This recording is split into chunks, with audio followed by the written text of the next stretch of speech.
Estamos en conversación con Ruth Luque Ibarra, congresista del Perú, abogada y tiene mandato en representación del departamento de Cusco del 2021 al 2026. Bienvenida.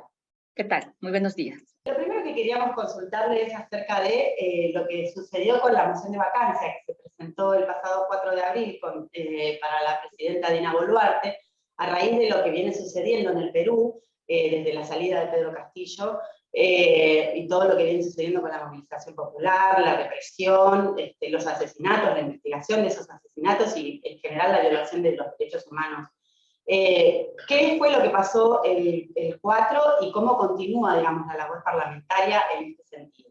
Nosotros como país ya venimos de una crisis política anterior, no es que esta es una crisis nueva, venimos de una crisis en la cual en un año, por ejemplo, tuvimos entre 4 o 5 presidentes, se cerró el Congreso, en la que el 2016 asume, se cierra el 2019, elegimos a finales otro Congreso, asume otro Congreso el 2020, y hemos ido en ese constante, digamos, de cómo no hemos mantenido una salida política que le garantice un mayor nivel de estabilidad, ¿no? Porque ha habido un Congreso que ha ido vacando presidentes o presidentes que han cerrado el Congreso.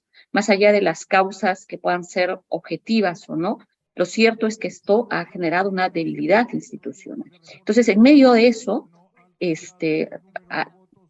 Pedro Castillo postula la presidencia. Él pasa a una segunda vuelta y él recibe el respaldo mayoritario de las poblaciones que exigen cambio en el país, y principalmente de zonas de comunidades campesinas, indígenas, y el sur, ¿no? El sur tuvo una votación absolutamente contundente. Y la segunda vuelta fue pues una segunda vuelta muy reñida. Y luego de que se dan los resultados electorales, hubo un conjunto de fuerzas políticas que hoy están representadas en el Congreso de la República que negaron el resultado electoral. Incluso en el Congreso se generó una comisión del fraude para investigar y determinar que hubo un fraude electoral, con el ánimo un poco de seguir desgastando y desconociendo el mandato popular. Y creo que esto es parte del inicio, digamos, de un gobierno que fue permanentemente acechado por la derecha, de sectores que se negaron a reconocer los resultados electorales. Y la población defendió su voto. De hecho, aquí en Lima, la capital, muchos sectores del sur, de distintas regiones, se movilizaron para defender su voto, porque además estos discursos de desconocimiento al voto popular venían cargados de racismo, de decir que no era posible que esta población votara por él o por qué no votaron, etcétera. Entonces, yo quiero explicar esto porque creo que es necesario para entender en qué contexto se genera esta crisis. El caso de Castillo hizo un anuncio para golpista, podríamos decirlo, pero que no se tangibilizó como tal. Creo que para muchos, por lo menos en mi caso, que yo no era parte de su entorno, no entendimos mucho qué se buscaba detrás de esto, qué se pretendía, porque definitivamente, digamos, ya haber venido de un conjunto de debilidades institucionales de este tipo era algo que, por lo menos en mi caso, yo no lo iba a aceptar, un anuncio de esta naturaleza. Entonces, en ese contexto, se generó esta vacancia por ese tema, por ese anuncio. Ya el tema de corrupción pasó, digamos, a segundo plano, y bueno, él está enfrentando una investigación penal muy debatible, sumamente debatible, porque efectivamente no se ha configurado como tal o no se ha consumado como tal, pero en términos de políticos, sí ha generado, digamos, un rechazo de este tema del anuncio, pero también ha significado que este sector de la población que ha defendido el voto de Castillo, que ha sido estigmatizado, que además ha defendido que no se le arrebate el voto popular, ha sentido que el Congreso es más bien quien ha generado un golpismo hacia Pedro Castillo. ¿Y cómo continúa, digamos? O sea, a partir de este pedido de moción de vacancia que no prosperó, ¿qué es lo que se están planteando ustedes desde los congresistas dentro de ese espacio en el marco de esta crisis política que, como vos decías, viene de arrastre, ¿no? De hace mucho tiempo? Sí, Dina Boluarte llega, como tú lo has dicho, en el marco de esta crisis. Ella no tiene ninguna legitimidad. Podrá tener legalidad, pero no goza de legitimidad. Es un gobierno que además lo primero que hizo fue declarar en emergencia, no generó una salida política viable, responsable de más de 50 muertos, más de 1.300 heridos, y hay casos absolutamente comprobados de fuertes violaciones a derechos humanos. Un gobierno que además ha demostrado absoluta ineficiencia en la gestión de temas de desastres que estamos viviendo en este momento. Es un gobierno que está cogobernando con la derecha. Es decir, con aquellos que no querían reconocer el resultado electoral, está cogobernando con ellos.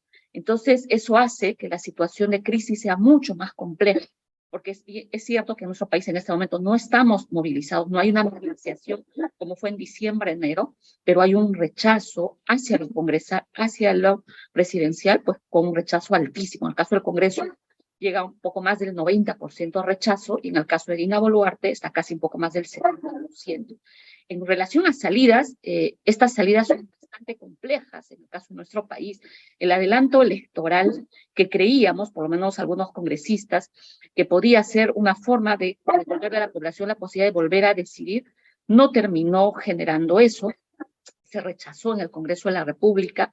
De hecho, ahora no tenemos ninguna propuesta de adelanto porque en nuestro Congreso no podemos debatir en un solo periodo 3 veces el mismo tema, y hay que esperar a agosto para que se debate, pero ya varias fuerzas políticas han adelantado que no quieren adelanto y todos apuntan a quedarse hasta el cumplimiento del mandato, que es el 2026. Con respecto al tema de la movilización, ¿no? De la movilización popular, así como bien decías, diciembre y enero fueron meses donde hubo mucha más movilización y presencia de las organizaciones también en las calles. ¿Cuál es la situación hoy con respecto a eso, digamos?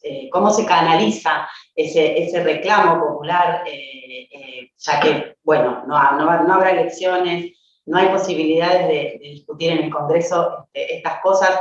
¿Cómo crees que se puede canalizar, digamos, o qué debería pasar para que este proceso de una nueva constitución o incluso un adelantamiento de elecciones se pueda suceder? Los cambios para la situación actual que vive el país van a tener que venir de afuera, es decir, de la movilización y del esfuerzo más colectivo organizacional, porque la clase política parece estar cómoda y ha pretendido, no ha pretendido, ha normalizado la grave situación de violaciones a derechos humanos que hemos vivido. Un país en el cual en 2 meses, en menos de 100 días, hubo 60 muertes, creo que cualquier autoridad política es indigna de permanecer en el cargo. Yo creo más en el cambio que pueda venir desde afuera, y que hoy, digamos, en el marco de esta crisis hay que hacer un reconocimiento que también los partidos políticos son parte de este conjunto de crisis en el que están. Partidos políticos que tienen representados actores en el Congreso y que normalizan una situación son evidentemente corresponsables de la grave situación que está sucediendo. Así que yo creo que esa salida vendrá más de afuera, y sí creo que, aprovechando esta entrevista, el peso de la comunidad internacional o de las voces de afuera son absolutamente importantes para el caso de Perú. Si en algo hemos podido avanzar, ha sido porque ha habido voces que se han preocupado y han denunciado la grave situación. Y eso creo que en el marco de lo que estamos viendo también en Latinoamérica es importante, porque en este escenario hay derechos fundamentales que no pueden relativizarse, y hay democracias que no pueden estar al antojo de un sector político. La democracia y los derechos tienen que responder a la población. Muchísimas gracias, Ruth, por este tiempo. Seguimos en contacto y bueno, esperemos a ver cuáles son las próximas. Lo que suceda en el Perú estaremos seguramente acompañando a través de las organizaciones sindicales que están dentro de CLATE y bueno, y ayudando también en la difusión de lo que está sucediendo. Muchísimas gracias. Muchas gracias. Buenos días.